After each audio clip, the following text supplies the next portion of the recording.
সারজিস আলম চিনছে শায়েখে চরমনাই কি? পীর সাহেব চরমনাই তারা কারা? সারজিস আলমের মতো টাটকা যৌবক চিনতে পারছে, তুমি চিনতে পারো নাই। দ্বিতীয় স্বাধীনতার ইতিহাস যদি লিখতে হয়, শায়েখে চরমনাইকে বাদ দিয়ে কোনো ইতিহাস বাংলাদেশে রচনা হবে না।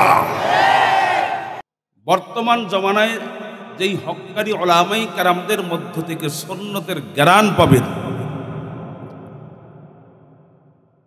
তারাই মনে করবেন বর্তমান জমানার আব্দুল কাদের জিলানী, তারাই বর্তমান জমানার বাইজিদ বুস্তামি, কি বলো, তারাই বর্তমান জমানার শাহজালাল, শাহ মাখদুম।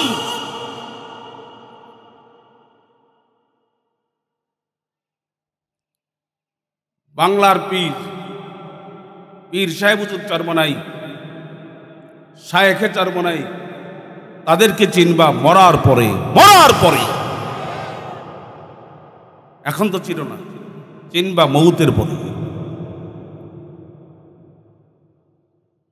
বৈষম্য বিরোধী ছাত্র আন্দোলনের সমন্বয়ক সারজিস আলম, সারজিস আলম চিনছে শায়েখে চরমনাই কি? পীর সাহেব চরমনাই তারা কারা?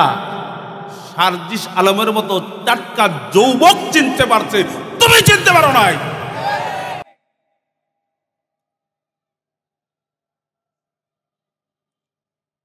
যেই যুবক মানুষগুলা, এর মতো যুবক ছেলেগুলা গুনার আড্ডার মধ্যে ডুবে থাকে, গুনার ভিতরে ডুবে থাকে, মদের আড্ডায় থাকে, জিনার আড্ডায় থাকে।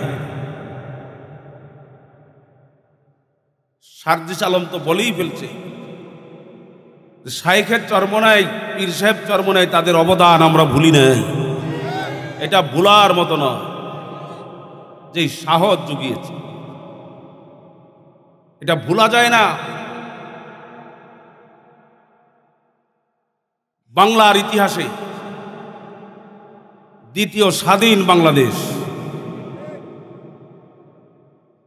দ্বিতীয় স্বাধীনতার ইতিহাস যদি লিখতে হয়, শায়েখে চরমনাইকে বাদ দিয়ে কোনো ইতিহাস বাংলাদেশে রচনা হবে না। মুফতি ফয়জুল করিমকে বাদ দিয়ে দ্বিতীয় স্বাধীনতার ইতিহাস রচনা বাংলাদেশে হতে পারে না।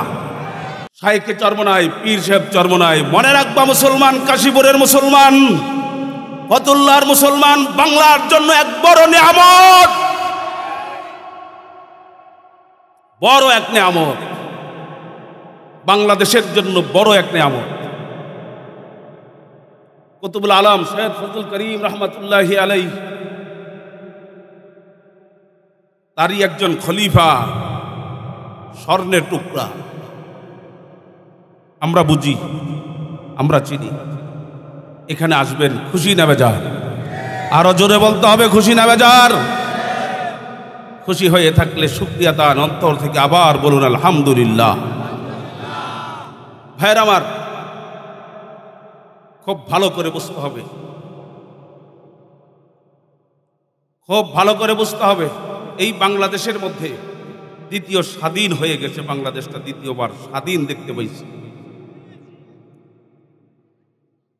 কোন নেতা চান্ডুরা ছিল না এই ময়দানে, রাজনৈতিক ব্যানারে একমাত্র শায়েখে চরমনাই ছিলেন।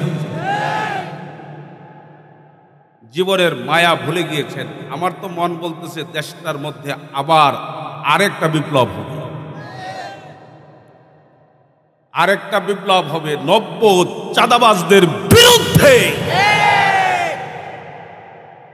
চিন্তা করতে পারেন আপনি বাংলাদেশটার মধ্যে? চিন্তা করা যায়? এখন এটা চিন্তা করা যায়? আপনারা অনেকে দেখেছেন সোশ্যাল মিডিয়ার জমানা, বাংলাদেশের একজন আলোচিত বক্তা, আমাদের বন্ধুবর মাওলানা সোহাইব আহমদ আশরাফি, হবিগঞ্জের সোহাইব আহমদ আশরাফি সাহেবের মাদ্রাসা বরাত করবে, মাঠে মাটি ফালাবে, ট্রাক ভর্তি মাটি আসতেছে, মাটি নিতে দেয় না, চাঁদা না দিলে গাড়ি আটকিয়ে দিয়েছে। চিন্তা করতে পারে? এত ক্ষুধার্ত তোমরা, এত পেটে ক্ষুধা, একটা মাদ্রাসা থেকেও চাঁদা নিতে হবে, চিন্তা করা যায়? এটা চিন্তা করতে পারে? নব্য চাঁদাবাজদের রুখে দিতে হবে। শায়েখে চরমনাই, পীর সাহেব চরমনাই যদি আরেকটা ডাক দেন, প্রয়োজনে শরীরের রক্ত জমিনে ঢেলে দিয়ে শাহাদাত বরণ করব। নব্য চাঁদাবাজদের বাংলাদেশ থেকে চিরতরে উৎখাত করেই ছাড়ব ইনশাআল্লাহ। কারা কারা তৈয়ার আছো? নারে তাকবীর, নারে তাকবীর। আল্লাহ আপনি কবুল করে নেন, আমিন বলে হাত নামাই। নব্য চাঁদাবাজদের জায়গা বাংলার জমিনে অন্তত হবে না, হতে পারে না।